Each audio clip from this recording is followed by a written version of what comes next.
Hey, how's it going, everybody? MMA Professor here, just back from a session of bowling, actually. So, let me get right into it. Got a lot of emails about asking me about TUF 10 and asking me to comment about TUF 10, what I think about it, and whatnot. Let me just say right off the bat, because the last two times I've done this, it's gone over 10 minutes, so, and I can't cut it down. Um, there are a couple guys on here that do good reviews. If you're a casual viewer, I would suggest Noiji Tut. Probably not going to put his name in the thing. I've subscribed to him, but he does good reviews. For a casual viewer, he adds clips from the show to it. Go to him. As far as you know, in-depth viewers or viewers that are above casual viewer fan status, I would suggest MMA Insight, Evan, or Mio Dread. Mio Dread does great reviews. He knows a lot about MMA as far as a technical standpoint and watches a lot more MMA than you will ever watch. So there you go. And then MMA Insight, you know, his reviews are good. If you don't want to hear about his broken hand, so sorry, Evan. Just giving you shit. I've broken my hand too. Let me tell a quick story. Hopefully this will be under 10 minutes, so I don't have to cut down the video. But around your age, I was living in Milwaukee with a couple of guys, and it was my 21st birthday, probably older than you, and I broke my hand as well. I broke it over a girl, and which is pretty stupid. She came over. It was my 21st. She came over. She pissed me off. Instead of hurting her or anybody else, because I don't hurt people unless I would be in the cage with them. I would hurt myself, so I got pissed off. I was already 9 drinks into it, and I punched a solid oak table. What happened was, I broke my 5th metacarpal. For those of you who don't know, it's commonly known as a boxer's break. I broke it. It would be your pinky. I broke it in 2 spots, right here and right here. And instead of going to the doctor, because I didn't really notice it at the time because I was upset, I went inside and asked my friend Dave to, because I thought it was a dislocated knuckle because I couldn't see my knuckle. If you make a knuckle, I don't have one right there. See, I have those 3 and I don't have that one. I didn't have one at the time, so I went inside and asked my friend Dave to pull on it because I thought it was a dislocation. I like telling stories. If you don't like my stories, you can click out of my video, and I really don't care. Anyways, so I got lots of other stories like this, by the way. So anyways, so you pulled it, and if you have a broken knuckle right there, and you have a bone there, and you have a friend pull on it, it kind of twists it. So the next day, well, I mean, later on that night, I tried to swim across a hardwood floor, but that's a different story altogether. The next day, I was too hungover to go to the doctor, so I didn't go to the doctor. And the day after that, it was Sunday, and I didn't go to the ER. I went to a kind of emergency,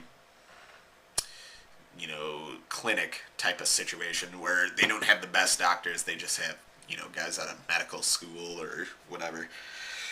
So he gave me, I think, 4 shots of lidocaine, which is like Novocaine for your teeth. He gave me like directly into the bone, and then because it was already healing, and then he set it into place and gave me a temporary cast.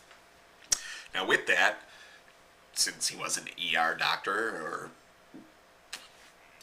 any kind of really doctor, he gave me Tylenol 3. And Evan, I hope he didn't give you Tylenol 3 because Tylenol 3 is useless. Tylenol 3 Because Tylenol with codeine, and codeine, what it does is speeds up your heart rate, and little else. It doesn't really do anything for broken bones at all. I hope they give you at least Vicodin, because I mean, other than that, it sucks because it's pretty painful. So that's my broken hand story. But as far as TUF is concerned, TUF this far, it's been disappointing. It's been okay as far as coaches is concerned. Obviously, it's disappointing because Rampage is going to fight Rashad at the end of this, and as far as an episode 3 recap, I think Rampage showed he's a better coach than people are giving him credit for. It might be just with Kimbo, but he's shown a better coaching presence than people are giving him credit for. People think he's a shitty coach, but at least with Kimbo, it could be editing, but at least with Kimbo, he's making the effort to prepare, his fighter as much as he can.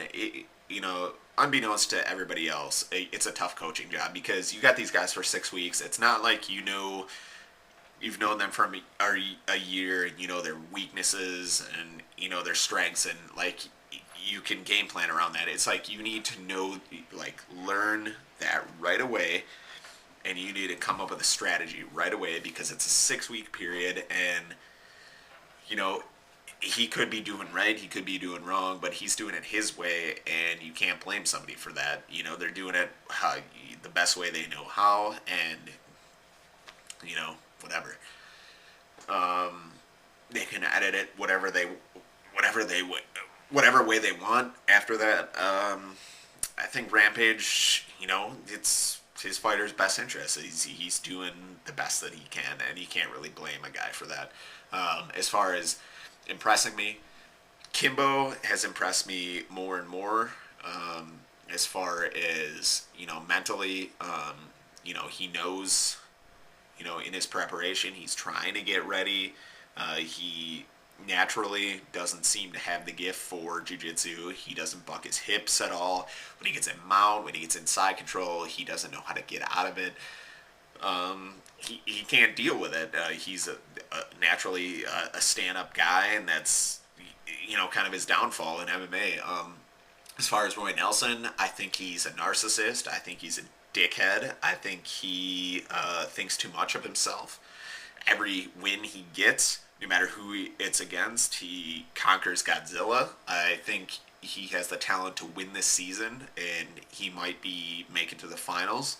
He might win the whole show, but I don't like him at all. I don't like his attitude, and Kimbo, as far as being in Elite XC, and Elite XC paying him that wasn't his fault. He was in a situation where they were like, we're going to give you this much money, and we're going to push you, and it was Elite XC's fault for, giving a guy and pushing him too far. That's Elite XC. That's all on Elite XC as far as I'm concerned. I think Kimbo's got a good head on his shoulders. I don't think he's ever going to be, a contender in the UFC. I don't think he's ever going to be more than a mid-tier UFC heavyweight. Even if he drops to 205, he's going to be even less than mid-tier, but, I see him making the money that he wants. He,